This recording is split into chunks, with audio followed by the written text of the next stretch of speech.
Hi, good afternoon, everyone, and welcome to our Saddleback webinar this week. I'm Liz Mangus, Literacy Specialist with Saddleback Educational Publishing. We have started just a couple of minutes early to let you locate your control bar. Your control bar is on the bottom of your web browser window, and this is where you will find three very important things: your chat, your Q&A, and your subtitles, should you want to take advantage of that. So for chat, of course, we want you to chat with us today. We want you to interact. Just be sure Zoom webinar has this funny thing that it does, that when you hit send on your chat, you have to make sure that you select panelists and attendees so everybody can see what you are saying. If you don't do that, only a few of us will see it, and that's not as much fun. So we want you to be sure that you select all panelists and attendees in the chat when you are sharing your thoughts with us today. Also, the Q&A area is obviously for your questions, either for Saddleback or for our presenter today, Dr. Catherine McKnight. And should you want to take advantage of subtitles, we now have this feature activated on our Zoom webinar. So you just click on live transcript and then show subtitle, and you'll be able to get that live transcript right there on the bottom of your screen, which is a very nice feature. We'll get started right at 3 o'clock Eastern Time. We always want to take a minute to remind you of where you can find us on Twitter. So Saddleback and Dr. Katie McKnight are both on Twitter. Please go there right now, follow us, let everybody know you are joining us for this great conversation today. And while we're waiting, let's bring in Dr. McKnight. Hello, friend. How are you? Welcome back. Hi, I listened to everything that you just said, and I just realized in the chat that I just sent it to the panelists. So, but I did listen to everything that you said, Well, So, it happens. I do it too. yeah, So yeah, it's just one of those things that I wish it was different, but I don't run the world. So yeah, there you go. And the things that we've learned in the last year, right? I think the hashtag for 2020 is "you're on mute." yes, right. You're on mute. Exactly. I almost bought one of those T-shirts when they just We could popping make up. millions on that shirt, Liz. Yes, You're on mute. So. I Oh, love. somebody from Halifax, Nova Scotia. That's like on my bucket list of places I want to go to is Me too. Halifax, Nova. That'd be cool. We need to plan a road trip there. Yeah, you were going to There you say go. something as I cut you off. I don't know what I was going to say. I'm my chat window is now open, which means I'm completely distracted because I want to see how everybody is doing. Okay. Exactly. Okay, so we're officially international because we have some Canadians online. So that's Yes. great. Yep. Yep. Oh, Kathy's here. Kathy Perez, my friend Kathy Perez. Hi, She's over in Kathy. California. We love Kathy. And let's see who else. Yeah, Jessica's telling us how gorgeous it is in Halifax. I have no doubt. I've been reading about it for years, and then of course reading Anna Green Gables when I was a little person, right? So Yeah. yeah, very cool, very cool. Kathy's here to I'm cheer us on. yeah. Thanks, Kathy. Yeah. I love that. Yeah, well, yeah, Kathy Perez. If you don't know Kathy Perez's work, you need to go check out her work. She's a published author. Basically, Kathy can do anything. I'm convinced.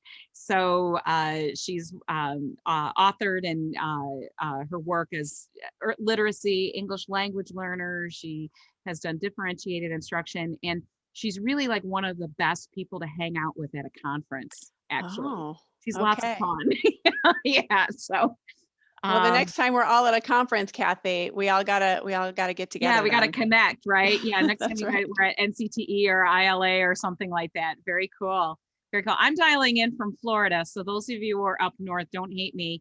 The last 2 winters, I now winter in Fort Myers, Florida, Fort Myers Beach. And then the rest of the year I'm in Northern Illinois. So that's where you hear that nasally Northern Illinois, Chicago accent. So Oh, we love it. We love all kinds of accents here.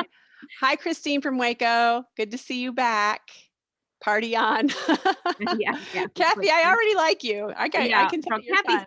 Kathy would be a great person to have on your webinar. So she's Oh, a genius, that Kathy. one. Yeah, All yeah. right, Kathy, you're going to be getting an email from me now, Kathy. So get ready. Get ready for that. All right. And I love everybody is telling us where they're from, and they're making sure to select panelists and attendees. They're practicing that Yep. skill right there. So good job, everybody. It's It's about that time. So today we are here to talk about the inclusive literacy classroom. What is that? How do we, why is it important and how do I build one? So we have, of course, Dr. Katie McKnight. This is her, I've lost count of how many webinars you've done with us, I but don't know. Clearly, I it's haven't messed things up because you guys invited me back. it's always a pleasure. So this one, actually this webinar was something that you and I sort of discussed as being a nice and a good possible topic, but also one that people were requesting to just Mhm. in general to know more about how can I make sure that my literacy instruction is inclusive and what are some concrete things that I can do. And so you're the perfect person to speak to this. I know many of you already know Dr. McKnight because you've seen her on our webinar series, but for those of you who don't, I have to read the bio. I hope this doesn't make you uncomfortable, Katie, but I'm going to let you know who she is. So she is, as you're about to find out, a dynamic presenter, a dedicated teacher, and an award-winning author. She began her career in education over 30 years ago as a middle school and a high school English and social studies teacher in the Chicago Public Schools. In addition to speaking at professional development conferences, she is a regular consultant in schools and classrooms in the United States and internationally. She is the founder of Engaging Learners, an educational company built around her successful literacy and learning center model. Her work in educational leadership, literacy, and student skill development has resulted in unprecedented academic achievement in many struggling schools. So, in other words, she knows what she's talking about. Okay. So, just to Yeah. summarize that. Okay. Yeah. Now let's talk about the books. So, she's authored over 20 books that support educational strategies to engage all learners, including the Teacher's Big Book of Graphic Organizers and Literacy and Learning Centers for the Big Kids, grades 4 through 12. There's lots of other ones, but those two I always feel like are worth mentioning. And of course, the morning meeting webinars. Last year, she started her own webinar series called Morning Meeting. Are you still doing those, Katie? Yeah, we are. We've changed the name actually now to Coffee with Katie and Richard. It's with my work husband, All Richard right. Cash. And we're actually scheduling one for April 12th. So yeah, so look out on social media and stuff. We'll be broadcasting that. So we're broadcasting about twice a month. So Well, I love your webinars. They're very fun. So if you haven't registered and check them out, please do. And with that, Katie, thank you for being here. I'm going to let you take it from here. yeah, so give me a moment because I can't walk and chew gum at the same time. So I'm gonna show my screen and my PowerPoint. Here we go. And there. Okay. All right. So we're ready to roll. We're camera ready now. So welcome. I know that some of you are already in spring break and some of you are, getting to spring break. So yeah, we're getting there, right? And just want to start too and thank all of you for all that you do on behalf of students every day. Without you, this last year, teachers basically Apollo 13ing education, we would not be on really a remarkable achievement that we've had in the last year. So I just want to start with that and thank you all for your dedication to our profession. I personally cannot wait to get into schools and meet so many colleagues that I've met online and start seeing folks in person.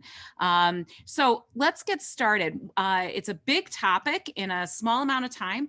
The way that we're going to do this too is I'm going to be stopping at general, every like 10 to 15 minutes. And it's the whole chunk and choose strategy. And we'll be monitoring the discussion, the chat, and the question and answer question area. And so please, put questions or things that suggestions that you have, resources you have, please put them in there. And every 10 to 15 minutes, we're going to stop and we're going to kind of chew on what we've learned before we go into the next big chunk of the presentation.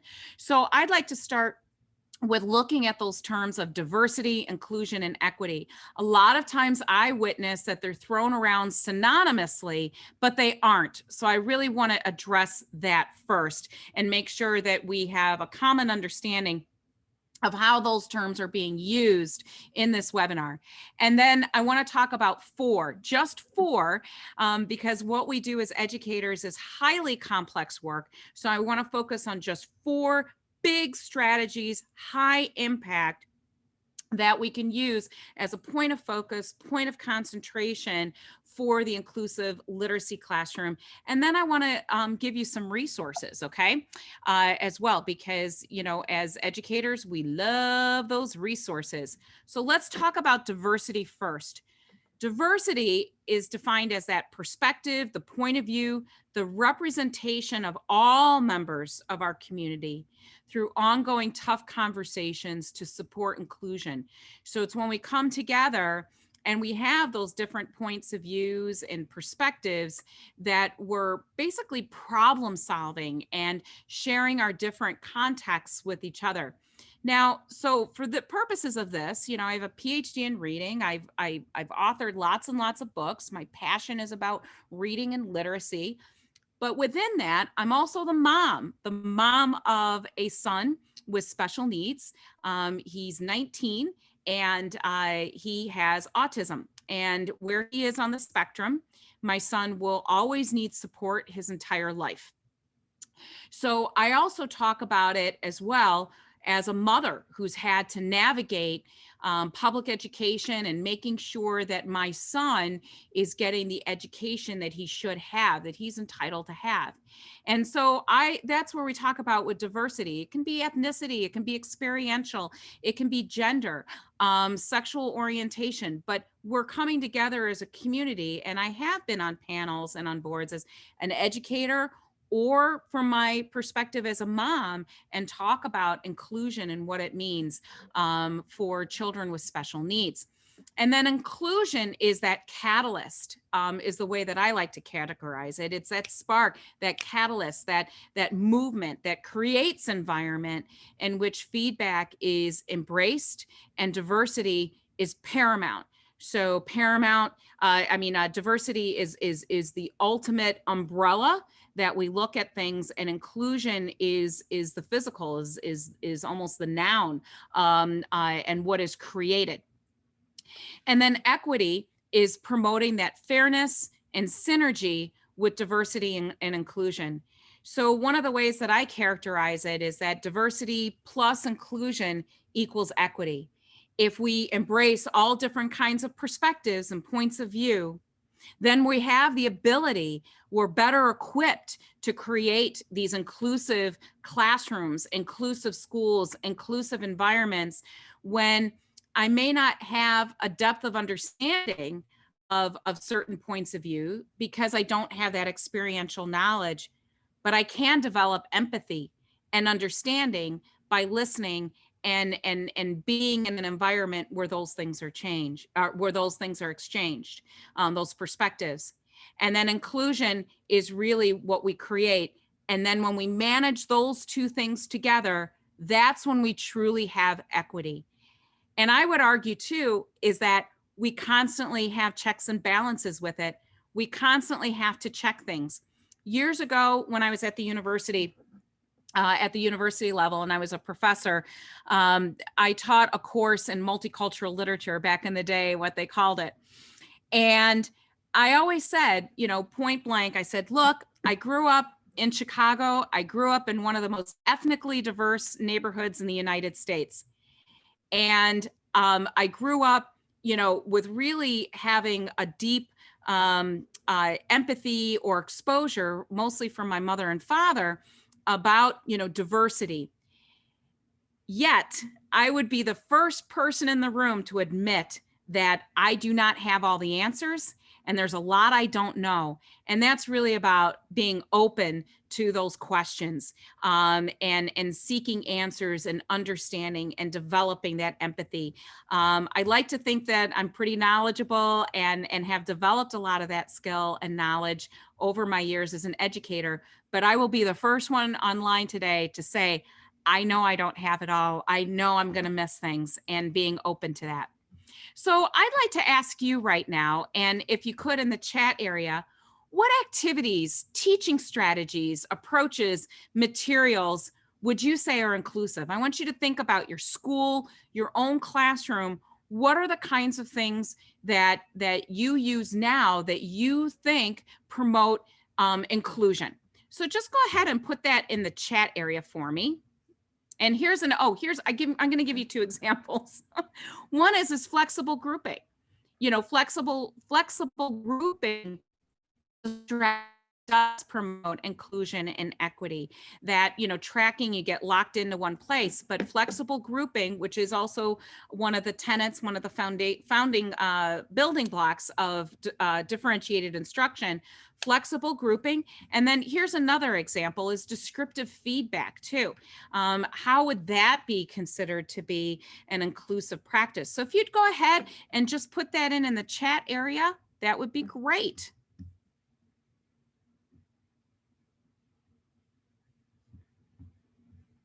And actually, Liz, I just discovered that I can't see Oh, you can't see the chat area. chat? Yeah, sometimes that happens. Okay, Yeah. no problem. So what we have is. Oh, wait, I think I got it now. Okay. Yeah. You got it? Go ahead. Okay. Well, yeah. So we've got UDL, we've got empowering a student's voice using small groups, giving students choice, dual language programs, discussion, making sure that we use texts that are hard, uncomfortable, but needed, collaborative learning inspired by Kagan, where teams are representative of the class community, zones of regulation materials to normalize strong emotions, think, pair, share, text, and again, another mention of being strategic in text offerings. Yeah, and we're going to talk about text offerings in just a moment. All of those are just awesome. Kinds of things. So there's already things that we're doing, right, that are promoting inclusive practices within literacy. And so I'm gonna I'm sorry, I'm like reading a chat comment at the same time. We're going to touch on some of those and build, but all of them too. And I'm glad somebody also mentioned universal design. UDL is huge, and I can't emphasize that enough of making sure that we're getting to, we're developing skills in more than one way, and content knowledge, that it's not necessarily louder and slower when we have to reteach. And, but how do we do that too? And Christine wrote too, visual aids for deaf students. Yep. Sign language, dictionary, manipulatives, etc. Now, I want to say something about this too, is that when I taught at the university level in particular, we always have on our syllabus of, if you have a specific need as part of our, students with disabilities, we accommodate, da, da, da, da, da. And we always have that at the bottom of the syllabus, but very rarely is it addressed explicitly. And this is something that I learned as a college professor. I would always share with my students that first night, that orientation of class, and share with them that I was also a mother of a child with special needs, that I believe in inclusive practices and universal design. I did that as a college professor as well as a middle school, high school teacher. But I learned more and more and more as my career went on. And when we have things like visual aids, using graphic organizers, it benefits all children. And so let me give you a quick example, is that I found out very quickly how many of my students would have something oftentimes on the spectrum like ADD, ADHD, or whatever. And they would say the syllabus was so cumbersome because it was like 20 pages. And so what I started doing I did this for one specific student. And I created a graphic organizer once a week of, this is the topic, this is what we're doing in class, this is what's due, this is what you should also be working on if it was like a long-term project.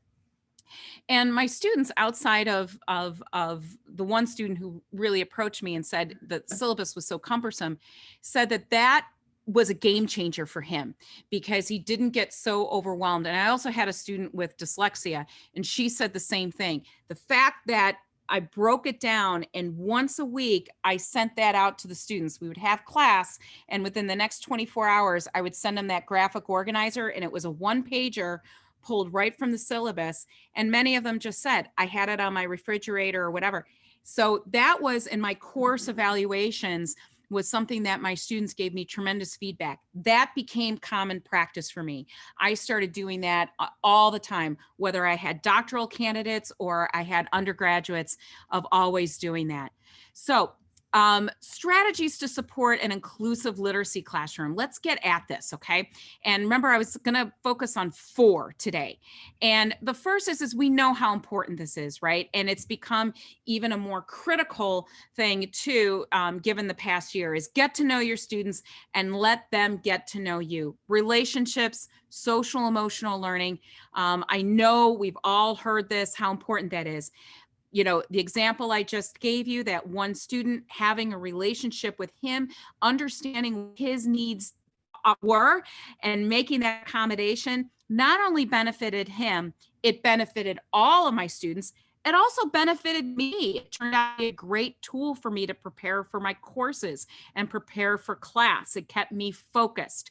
So those relationships, what we think we know is very different. Interestingly, I just read an article in Education Week, and right now, over 60% of school administrators and district administrators identified social emotional learning as the #1 need right now in schools for professional learning. And so, you know, we know how critical relationships are. It goes back to John Dewey, Marie Montessori, but even more so as we're coming out of this trauma in the last year. And actually, Kathy Perez, my buddy who's online, she has done a lot on the trauma informed classroom, and speaks to that with great passion, compassion, and concrete strategies on what to do, how you can best meet those needs. And then the next is creating a safe space for students to share. And I want to get to that in just a moment. Richard Ellington, one of our really, really important literacy educators, literacy researchers, did a meta-analysis about 8 years ago on what of research studies of what practices led to the greatest growth and achievement of students in literacy. And there's 6. One of them is that students talk with their peers about their reading and writing. So creating that safe space where kids talk about their reading and writing, that's also social emotional, making kids feel comfortable about it. In the chat area, I saw one colleague said, you know, think, pair, share, but giving kids that opportunity to talk about their learning, their reading and writing, actually builds towards that inclusive practice as well. All right. And then the next is that deliver instruction in a variety of ways. That's universal design too, is that we want to make sure that we give different pathways for students. And I'm going to show you a structure that I'm going to suggest in just a moment that accommodates all of these things that we're talking about. But going back to the Ellington study, it's interesting because all 6 practices that he listed have a strong affective or affective piece to them. So for example, listening to an adult read aloud is #1. That builds community. It also is modeling for reading. I already shared that talking to peers about their reading and writing, students have choice over what they read. And that doesn't mean that anything goes. It means that there's a variety of texts that students can use in order to study content or to answer questions and develop critical thinking. Students have choice about, they write about something that's personally meaningful to them. And that also gets into like relationships and that safe space. It has to be personally meaningful for them. That doesn't mean that everybody's going to write about their pet hamster from kindergarten all the way to AP English. What it means is that you have choice and that you have something that's personal within. So for example, if we're studying US history and we're looking at the Bill of Rights, I might say to students, I want you to choose one of the Bill of Rights, one of the following, and discuss whether or not you still think it's relevant in 2021. And interestingly, most students, when I give that prompt as young as like 6th grade, they usually talk about why shouldn't we quarter soldiers? Why is that on the books? They have to understand the historical context of that. But they get choice. They're choosing one of the amendments from the Bill of Rights that interests them, and they're making an argument and sharing their opinion. That's what we mean about making writing personal as well. Okay. And then finally, choosing relevant literature. Okay, that doesn't mean we throw out the Odyssey. It doesn't mean you throw out certain kinds of works, but how do we make it relevant to the context and what we're studying and what we're learning about? How do you do that? Okay, I'm going to address that in just a second. Okay. So the first is like, let's talk about relationships. So instructionally, what does that look like in a literacy classroom? The first is modeling. It is so clear. Now, notice that Ellington found that kids need to see adults read aloud. That doesn't just mean that you read aloud a text to kids. It's not to cover content. Kids need to see how we think as readers. So modeling might be a short mini lesson of 5 to 10 minutes where I hold up a primary source document and I show students how I read that text in order to source the text. Why was it written? Who was it written for? What was the outcome of that primary source text? So they see how I, as a historian, as a social studies teacher, am thinking about that text. Similarly, in science, I'm taking a research article and I'm looking at how that the hypothesis, the methods, the outcomes, kids need to see how I, as a scientist, think about that text, or when something gets difficult. One of the best modeling strategies that I get particularly nerded up about is called sticky notes.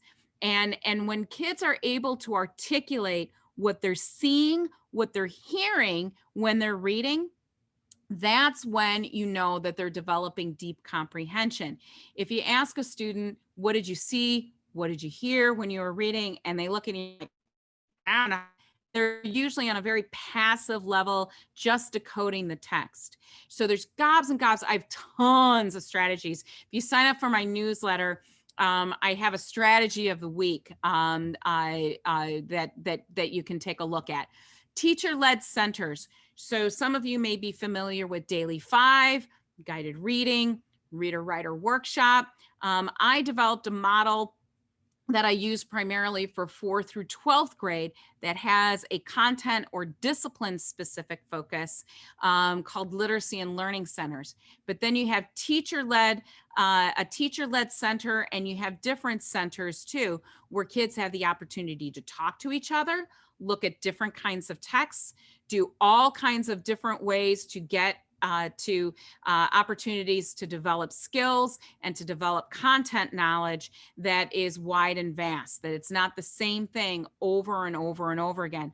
And I would argue too, and this is important, is that right now the research indicates that middle schoolers need to move more than kindergartners do in order to learn. That's crazy. So where are my middle school teachers? Do you think that's true? Because like teaching middle school is like trying to staple Jello to a tree, right? So they have got to move. And so I just want to, in the chat area, is that yay or nay from the middle school folks? And there's a special place in my heart for kindergarten teachers because they're amazing. Kids are constantly moving. So we got to get our kids to move, move, move. Collecting papers does not count as movement. Distributing materials does not count as movement. And I want to show you how you can do that without the class going nuts, right? Okay. And then the last is giving students, and I've been saying this, the opportunity to talk to peers about their reading and writing. Okay, so one of the things that I've been doing a bit on, I just want to address this very briefly. I've been doing a lot of work on improvisation in the classroom. So you might know improvisation as, whose line is it anyway, or Second City. But it's interesting because here's the SEL guiding principle. We have care, practice, ask, reflect, respect, communicate, empower. There's the definition. And in improvisation, which I actually wrote, one of the books I wrote, it's the Second City Guide to Improv in the Classroom. And I wrote it originally 10 years ago as a corpus of teaching strategies and instructional strategies to develop literacy and academic knowledge. It's really cool, amazing things. But there's always been that affective component as well in order to build relationships with students, making those kinesthetic cognitive connections. Wow, that's like $1 million term for this webinar. Say that 5 times fast. And but the SEL framework that we have that's been developed all fits into that. I'd love to share more with you on that work. I got a great white paper and such that you can text me or email me, and I'd be more than happy to share that with you. But what I get particularly geeked up and nerded up about with the improv in the classroom and using creative dramatics is not only does it develop those quote unquote hard skills of academic knowledge and literacy skill development, but it also democratizes the classroom. It makes it inclusive for everyone. And what's really interesting is a good friend of mine, he has developed a course for adults on the spectrum to use improv to develop communication skills. And we got to talk. So just send me a text or email if you're interested in that. And I'd be more than happy to share that white paper with you to give you some ideas here. Okay, so yeah, okay. I had a little technical thing here. Hang on one second. Please hold. There we go. All right. Yeah, you think by like a year from now, year into this, I'd be more seamless with it, but I just had something wonky just happen. Hang on. Like no one who's taught on Zoom. Yeah. All right. So we want that safe space for students to share and be able to deliver instruction in a variety of ways. So how do you make it happen and still have your Saturday night to yourself? And that's always something that I'm saying is that teachers, we give. As educators, we give. And I think that's a monumental example of what's happened in the last year. But Saturday night is sacred, okay? No paper grading, no lesson planning on Saturday night, okay? So that's when you get your Netflix show. So here's a model that I want to share with you. So first, that modeling can happen in a mini lesson or whole group instruction. And generally, your mini lesson is your chronological age of your students times 1. That's generally their attention span. So I'm 54. Anybody who knows me, Kathy and Liz will laugh at this for sure. And then my friend Leanne Nicholson is on too. Is my attention span 54 minutes? Anybody who knows me or talks to me for more than 5 minutes knows that that's not true. But generally, it's your chronological age times 1. So also our kindergarten teachers, right? 5 minutes, that's all they've got. 5 minutes. And there's a special place in the world of goodness for preschool teachers where you're looking at 3 to 4 minutes. But your mini lesson is generally the age of your students. And what I'm doing is I'm doing deliberate instruction. So I'm teaching kids how to source a text, how to factor polynomials, how to read a fairy tale, how to look at science data. So it's a mini lesson. It's that chunk of instruction. Then the next part is guided practice. So now that I've shown you how to source a document and to look at a primary source document or find a main idea in a text, now I want you to do it. So you see the gradual release of responsibility here. I do, you do, we do. And then it's the guided practice, and kids could be in pairs or they could be in a small group of 3. And they do exactly what I had just done in the mini lesson, and they do it there. So oftentimes colleagues will say to me, hey, Katie, I just did this graphic organizer on cause and effect, and the students basically copied what I did in the guided practice. Is that okay? What do you think the answer is? Absolutely, because number one, it shows that your kids actually listen to the mini lesson, that they understand it. And that is kind of the first phase, right? Is that we copy, so model and observe, copy and do. And that's what guided practice is about. And then, of course, the next one is then students start going towards, they start practicing and applying before they can get to independence. So I like to use centers. And here's what I'm finding about centers more and more since I developed this model. The amount of growth that I see in students is amazing. And I'm talking about double-digit growth. I'm talking about 12% growth in a school district using the state assessment. So, and why is that? Well, the reason is that kids are getting more practice. They're not being told what to do, they're actually doing it. The other thing too is that we haven't even talked about things like formative assessment and how that fits in with having an inclusive literacy classroom, differentiated instruction, building content knowledge, and then of course, MTSS. One of the things that we know when we're back to quote unquote a normal school year this coming fall, whatever normal school year means, is that we have got to embrace flexible grouping, because our kids before the pandemic had a variety of ability levels and were performing at different levels, but now it's exacerbated, right? And that's something that the pandemic has done in education, is that the challenges that we've had, they've just been exacerbated. I see in the chat area that Lisa is asking about that meta-analysis by Dick Ellington. The title of it is Every Child, Every Day, and it was in Educational Leadership. I think the date was 2012. So Every Child, Every Day. That's like recommended reading. I really encourage you to read it. It's about a 4-page article. It's very, he does such a beautiful job, he and his co-author, of just summarizing and encapsulating what matters most with literacy development. And you notice too, I'm not promoting a program, right? It's really teachers. It is the educators. Programs never, ever, ever supplant a teacher.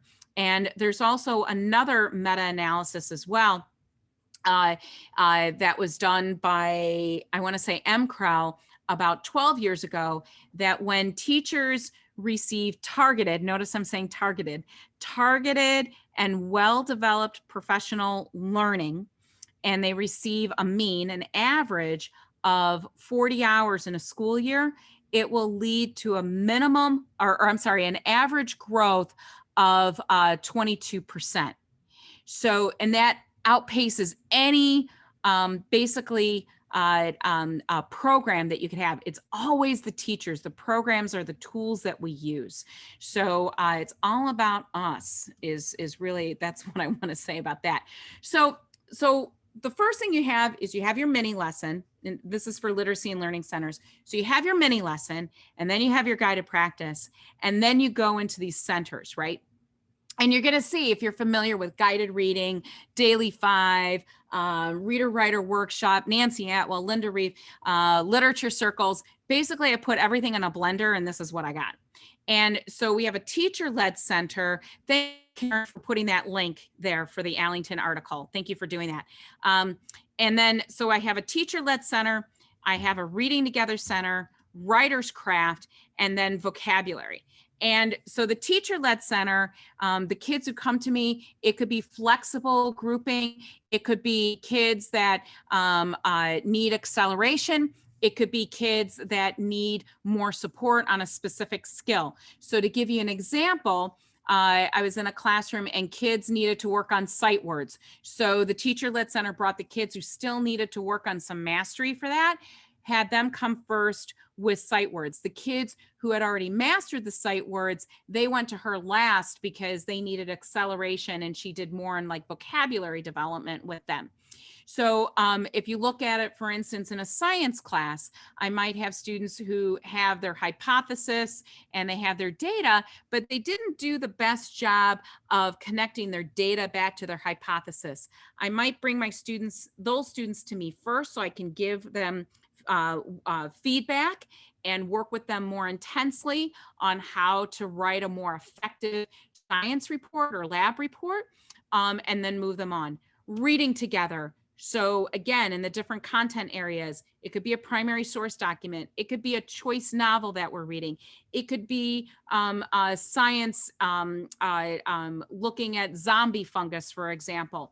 All different kinds of things. When I was in a middle school classroom right before the pandemic, literally like 2 weeks before the world closed, we were looking at cause and effect. And our essential question was how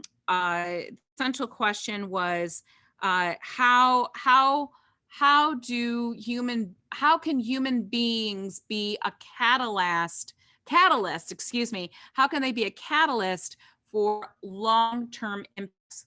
And we chose 3 articles, and the kids had a choice which article they wanted to read. So they were divided up based on that article. And that's what they did in the Read Together Center. And then writer's craft. It's usually not a whole in-depth composition. It could be an aspect like learning about transition words, or how to develop a good thesis, or which of these sources are relevant and which ones are not. Isn't that really important with our digital age, that kids really need to be able to be sleuths as far as sniffing out good information that's well vetted, and other things that are not. Because, you know, I was in that last generation in college that actually pounded out papers on an electric typewriter. I don't know if any of you are. If you're there, if you're out there, if you pounded out papers on an electric typewriter in college, just say me in the chat area, because that'll just make me feel better, because I'll be among some of my own kind. All right, yeah. And then I got a couple there. And when things were published, they had already been vetted quite a bit. But now in our digital age, one of the best things about it is that information is, Willard is like representing, Tracy's like, I'm representing, yay, electric. How many of you used a manual typewriter? I want to know that out. Oh my gosh, whiteout, Leanne, you're so funny. Okay, I'm getting distracted. So anyway, now we have vast amounts of information. So kids really need to discern what's lousy, what's not. And then vocabulary. So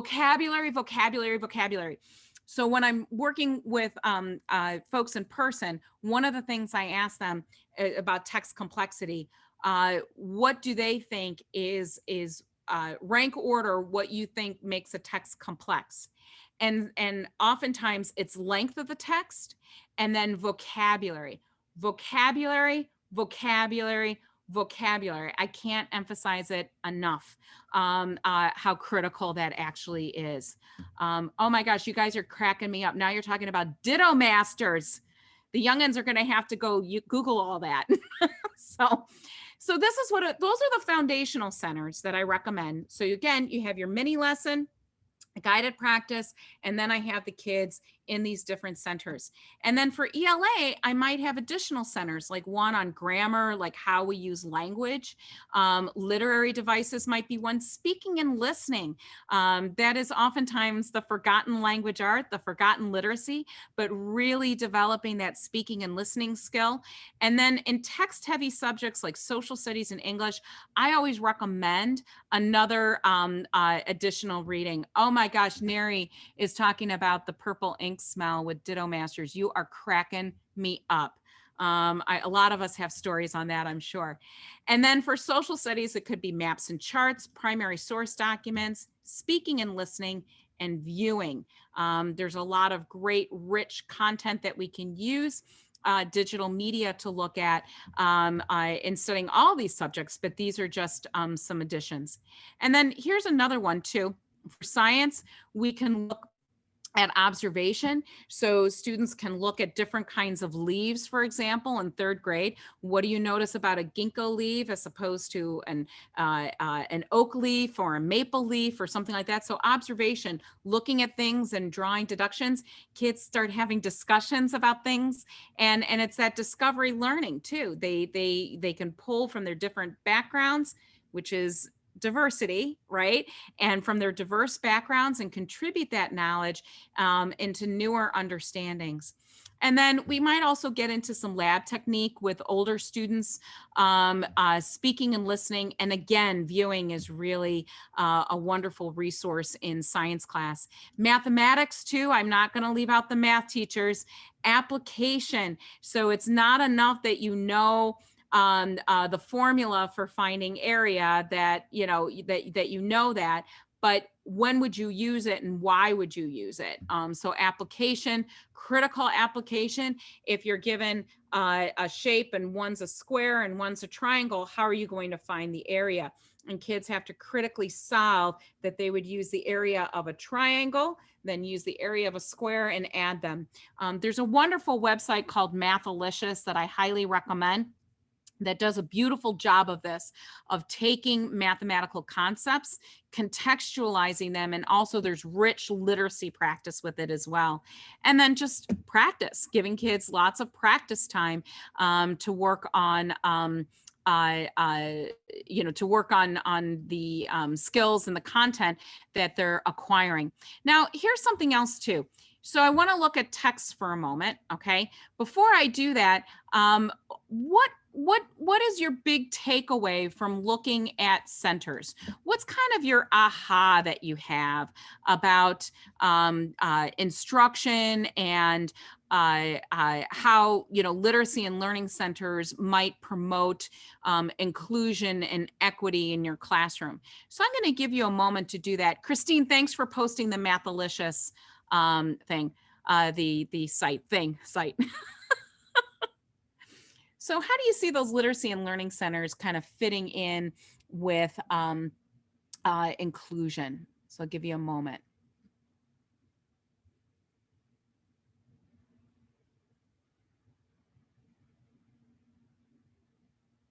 Yeah, centers allow students to build relationships by working together.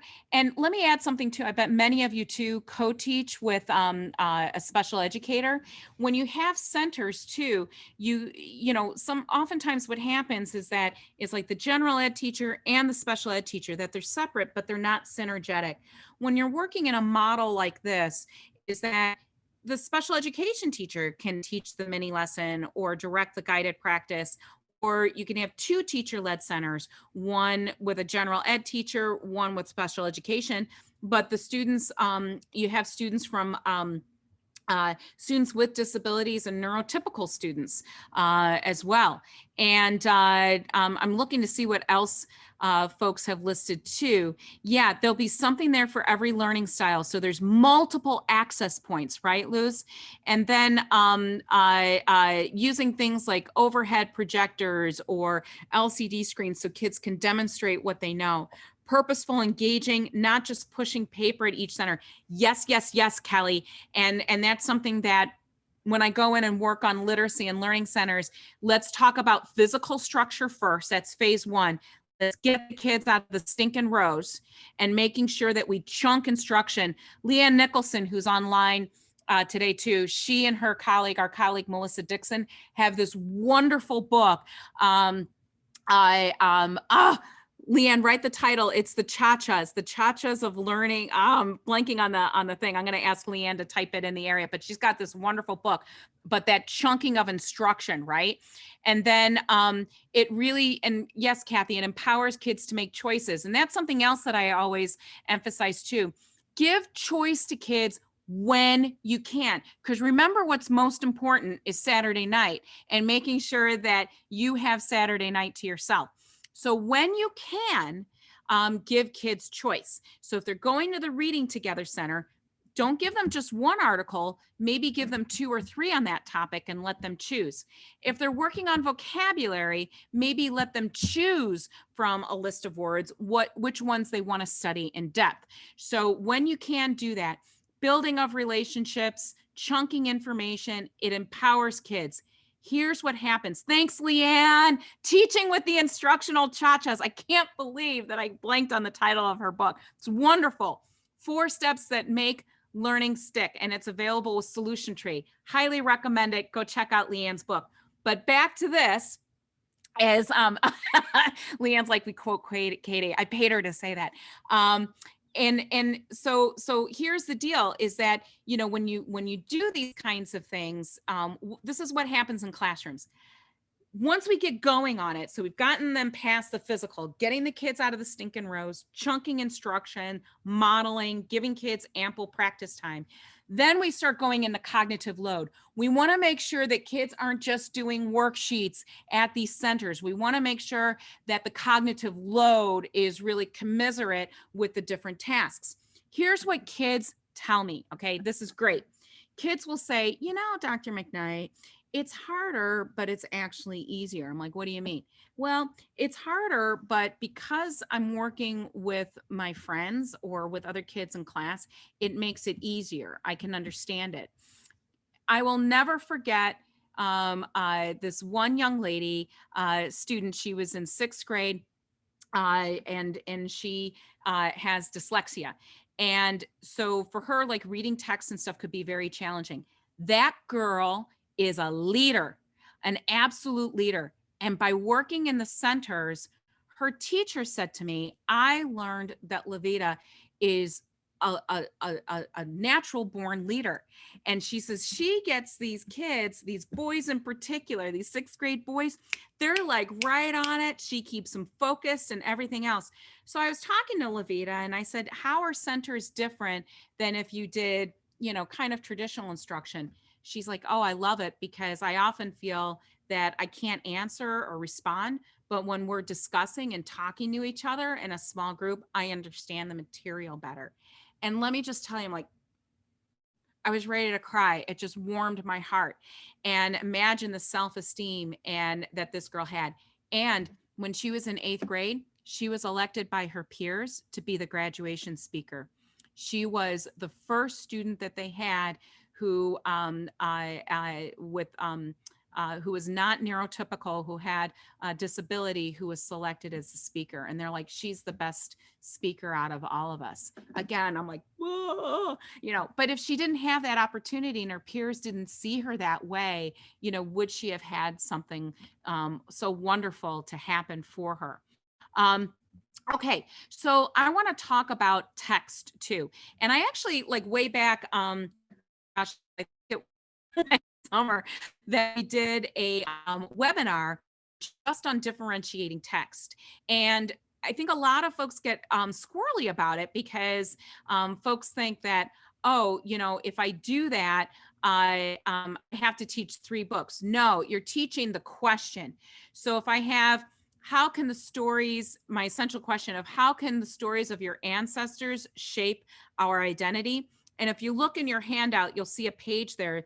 There's a link that on my website, I have lists of books around an essential question just like this that you can download for kindergarten all the way through 12th grade, ELA, science, social studies, different levels of text complexity, not Lexile, text complexity. So if I take this question and my topic is tales of past fiction, I could use Esperanza Rising. I could use Roll of Thunder, Hear My Cry, a classic in middle school. So many kids have read that. Inside Out and Back Again, highly recommend that book. And then, of course, the classic Julius Caesar, right? And Saddleback actually has, I'm making a shameless plug for them, has a wonderful illustrated classics series as well. Reading graphic novels is not cheating. It's actually really great. And when we think of something like Julius Caesar, if you have a student whose first language is not English, a student who may have difficulty with text for whatever reason, that they can use, and also lower level, like struggling readers, that if they can see it, the text associated with a picture, it's going to help their comprehension. Again, there's so much on visualization and comprehension. When kids don't have pictures in their head, they're not understanding the text on a deeper level. They're not comprehending it. They're hanging out on the surface structure, on the word level of the text. So I really encourage you, that's a way you can really be inclusive in your classroom, and an inclusive practice is get a great question, a great essential question, and then design your centers and stuff with these different books. I can still do vocabulary. I can still do reading together. I can still do the writing assignment.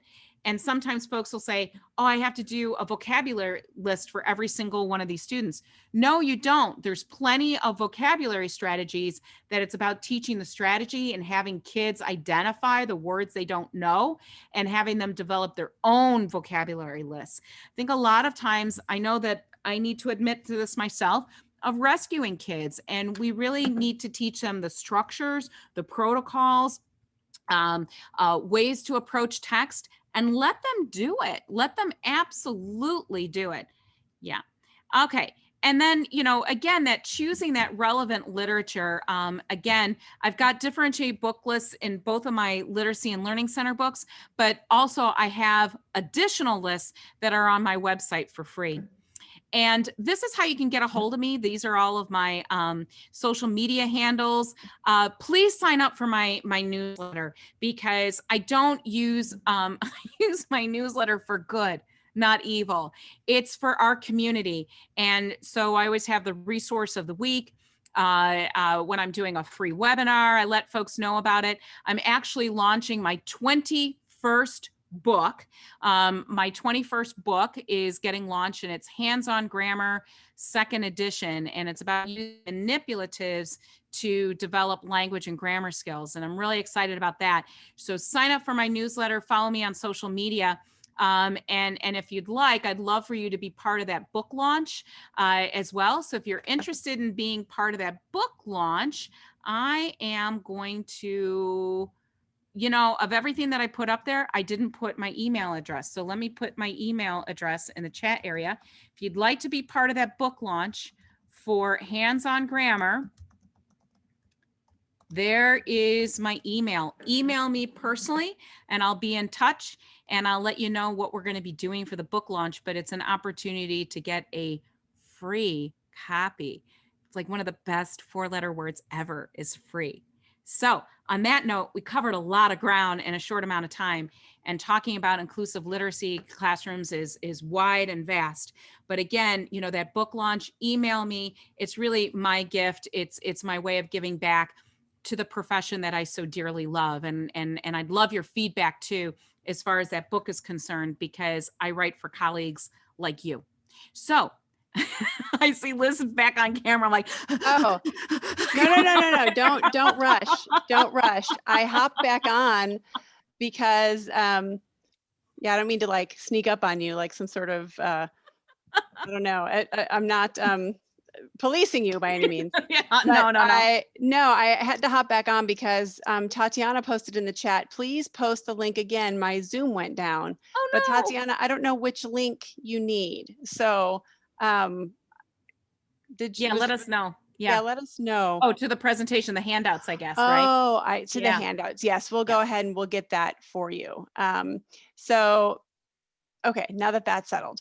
And then there's another thing that I decided not to interrupt you on this, but it's Tracy Willard. I think it's Tracy Willard. She posted in the question area very early on this question: what type of notes? What was that term? So it was something there that she you said that she missed, that she wanted to get clarification on. The strategy is called sticky notes, and I post that. That's one of my free resources of the week. So if you email me directly, I will send you that resource and explains how to use that resource. Sticky notes is one of the most simple, high impact strategies that you could ever use to develop reading comprehension. I get so geeked up on that. And it's, you can use it with little people and you can use it with facial hair teenagers. Okay, so it works for everybody. And yes, I agree, Erica, and kids really like the strategy as well. And it's a great way to make sure that you're accommodating needs of all students, because it's not a answer, it's what you're thinking about the text at a particular moment. So just email me directly, and I'll be more than happy to share that with you. Thank you. And then we have a few minutes left over for questions. So if you could go ahead and add your questions to the Q&A area or drop them in the chat, we'll give you a minute to do that. I'm going to take the screen back for just a second here and show everybody what's coming up next week, which is we've got a great topic next week. We have Irina McGrath and Michelle Shorey joining us next week to have a conversation with us about ensuring tequity for multilingual learners.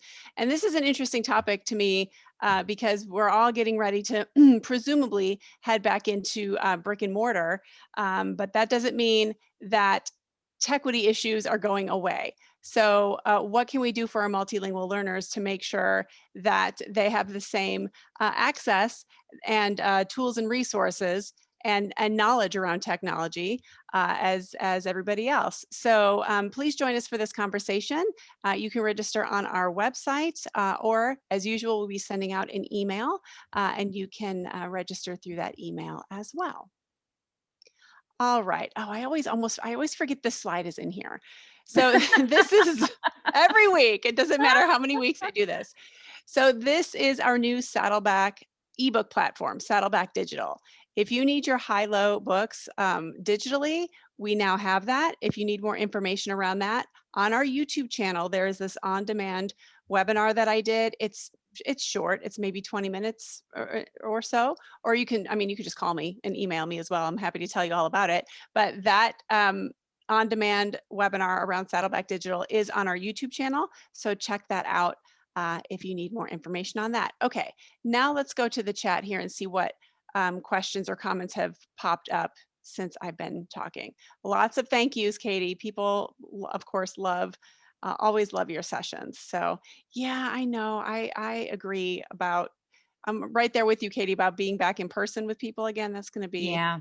so amazing. Oh, I also wanted to mention, Leanne, thank you for being here online with us. Leanne's got a webinar coming up with us in 2 weeks. So make sure you check that out. Mm-hmm. And also, Katie had mentioned Julius Caesar or using any sort of graphic novel as a text. We had a webinar last week where a teacher came on and shared how she used those texts to teach her English learners Julius Caesar. And it was great because she went through the whole unit sequence that she used and told us exactly what she did that worked for her. And that was very cool to see. So that one's on our YouTube channel as well. Oh yes, I'm very, very excited, Leanne. Okay, so in terms of questions, Katie, I don't want to get too much into the weeds here, but I've always noticed that this idea of learning centers is fairly common, and lower elementary teachers are pretty comfortable with it. Mm-hmm. But once you start getting up and working with the big kids, teachers are a little bit more hesitant to kind of, let go, right? Yeah. Because they feel like they have so much content that they need to cover, and they're responsible for so many things that it seems the easiest thing to do is to just steer the whole thing. So Right. this concept of transitioning to learning centers sometimes is met with some resistance. So I just wanted you to speak to that and talk about how can we get people a little bit more comfortable with the idea of this. Yeah. So three things I wanna say to that. I'm writing these down so I stay focused. Okay. So because I want to make 3 points. The first point is this. Okay. Is that I've got a PhD in reading. I had a very extensive career in university life. I was a distinguished professor of research. I was a full professor. Why did I give that up? I gave it up because I resigned from it because I'm much happier among my own kind. I'm much happier being in classrooms. So higher ed was great. So I'm a research wonk. Don't get me wrong. I love research. I believe in research.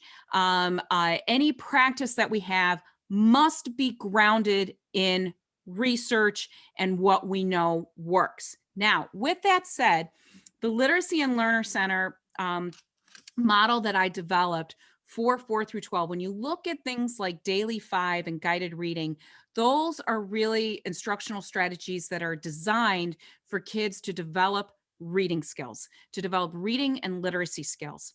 The model that I developed is kids already have those foundational skills. Now, what are you going to do with them? How do you actually use them to gain content knowledge, to develop your critical thinking and application? And it came out of need. So the model that I developed has come out of 10 years of working in classroom research, what we know, especially in the last 5 to 7 years, about how our teenagers learn, and they go through a monumental developmental change at the onset of puberty, which can happen at 2 or 22. So it's all over the place, but massive change. And so the model is not just sound as far as learning theory, literacy skill development, how we learn, but also how the brain functions. So it's heavily grounded in this. So teachers will often say to me, like, Katie, I got to get them ready for college. So they've got to listen to a lecture and they've got to learn how to sit still and take notes. Guess what? Okay. Kathy Perez had an extensive career too in higher education. When I would speak to my colleagues in arts and sciences, because I also worked with them quite a bit, they would say, our students are coming in, they're not prepared. They don't know how to think about text. And they would say to me, I'm like, well, what skills do you think kids need when they come into college or career? And I hear this from business leaders as well. I need students to be able to handle large volumes of text and be able to make sense of it. Business leaders say the same thing. I need workers that can take large amounts of information and understand it, make decisions that are going to benefit our product or whatever, and being able to write a cogent email, being able to, and it doesn't matter if I'm a plumber, I've got to write an evidence-based argument as to why your entire house needs to be repiped. I need to do a claim-based evidence argument to that. So this misunderstanding that I'm getting kids ready for college is completely a false historical belief. We've been taught that way, but that doesn't mean that that's what our students need now or what they ever did. So another way of looking at it, because, I'm an English teacher by heart, so everything's, a metaphor, is that, Model T, it was a great car when it came out.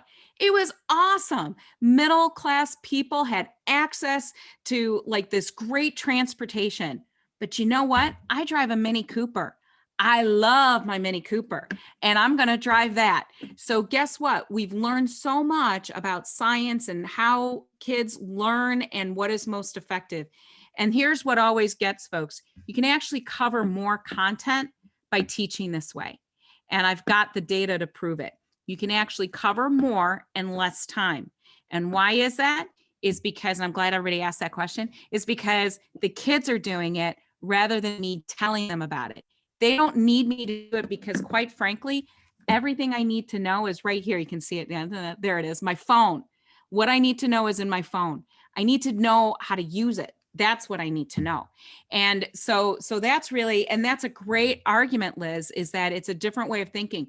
But most colleges and universities now, they need students to be able to have that self-regulation and that independence in their learning. And that was one of the things that we saw too with the virtual schooling, is that kids really need to develop skills of focus, concentration, developing those habits of learning, how critical that actually is, not just for learning, but for life, right? Yeah, definitely. And I know this question I'm about to ask you is an entirely different webinar, so I probably shouldn't even ask it. But again, it goes hand in hand with this idea for people who are thinking, deeply about some of the information you just presented, and allowing students to have more control over their learning like this in a model, in the center model that Mhm. you just explained a little bit. Another natural question is, well, how am I assessing here? How am I holding kids accountable? How am I ensuring that they're doing what they're supposed to do? And yes, I know that's another like 2-hour session. Yeah. Um, and I'm sure it's covered in your text as well. But I think people who are kind of new to this idea just want some reassurance that it's it's possible. You don't have to reinvent the wheel. It's not going to make your life harder. That sort of thing. Right. Right. And well, here's another thing too. Practices of formative assessment are really the key. That's how you know that kids are moving along. And when you focus on skills rather than compliance grades, that's when you can really document real learning. And actually, teachers find that they have more artifacts and data than they ever had before. But that teacher-led center is really critical, and that's where you can do most of your assessment. Mhm. Is that if you want to make sure that kids understand how to find a main idea and details to support that main idea, you can do that in a teacher-led center, and then you start documenting, like what primary teachers do of running records and keeping track of that. And you're going to find, and when I first say this to middle school and high school teachers in particular, I'll say nobody should be taking papers home to grade anymore, and they're like, oh, they're really surprised by that. And I was like, no, because you should be doing it in that teacher-led center. And we know that that on the spot descriptive feedback has the greatest impact on student learning. It's when we take it home and ruin our Saturday night with grading papers that is the most ineffective. So we need to break that habit. There's a 12-step for that. We need to break that habit. And then the other thing too is that kids, and this was something I meant to say earlier, this is what kids and teachers report to me. Is when I go in and I say, how's it going, and I'll ask the kids, how is this different than if your teacher were standing up front and kind of more traditional and da da da da. And they're like, okay. So they tell me two things. The first thing that they say, I can pay better attention. That's what they say. I know I'm learning more because I'm paying attention more, and that things are chunked. The second thing that they tell me is class time goes fast. Teachers tell me the same thing. They can't believe that once they get kids rolling and in their centers, they're shocked at how fast the class period is. When I taught at the university level, I did a variation of this as well with my students, and it was a 4-hour class. Brutal. And many of you have taken classes like that. We did that, and my students would say, I cannot believe how fast time went. And that goes into flow theory. So Csikszentmihalyi, Hungarian psychologist, he's the founding theorist of flow theory, that when you're deeply involved in something and mentally engaged, you lose track of time. So when kids tell you that they can't believe how fast class went, that's the greatest compliment that you could get as an educator. And the same thing with the teachers. Like, I cannot believe how fast my day goes since I've been implementing this model. It doesn't drag anymore. And that's huge in itself. Well, thank you for answering those questions, because that model is definitely a huge step toward creating a more inclusive classroom. And so I wanted to just spend a little bit more time on it. Mhm. Erica wants to know how we can bottle your enthusiasm to share with colleagues. I don't know if I figure that out. Well, after this, I'm going to need a nap. But yeah, well, part of it is I've been stuck in this box now for like a year. That's part of it. But I guess what it is, it's passion. I love what I do, and I'm grateful that when I entered the profession at the tender age of 21, that here I am almost 55. I'll be 55 next month. That I can't wait to get into school buildings. I truly miss being in schools and being in classrooms and working with my teacher colleagues. And on that note, and I mean this from the bottom of my heart, I want to thank all of you for all that you do on behalf of students every day. What we do is highly complex work, and the muggles, the non-educator world, they really don't understand what we do. I think they have a better understanding now than they maybe go. But thank you for all that you do. Please feel free to email me, contact me. I'm more than happy to share resources with you. Again, I'm stuck in this virtual box, so it's important for me to connect with people. Thank you so much, everybody, for your participation and for your questions today. I want to add that Dr. McKnight touched on several topics today. This is probably like her 6th webinar with us. If you go back to our YouTube channel, you can actually find those previous webinars where she really goes into depth on some of these topics like assessment and the reading gap and differentiating text. And all of these things are related to the 4 practices and strategies that she talked about today. So for more information, you can check those out. Definitely sign up for her Coffee with Katie and Richard webinars. It's another great way to get information. Check out our website and obviously reach out to her as well. She's open to that. She's loves what she does and she loves engaging with educators. So with that, one more time, thank you to Dr. McKnight for joining us, and she'll be back again in a couple of months. And thank you for taking the time out of your day. Please find us on your favorite social media platform. If you're there, we're there because you are the party, so we like to be where the party is. So thank you, everybody, and we'll see you all next week. Have a great day. Thank you, everyone.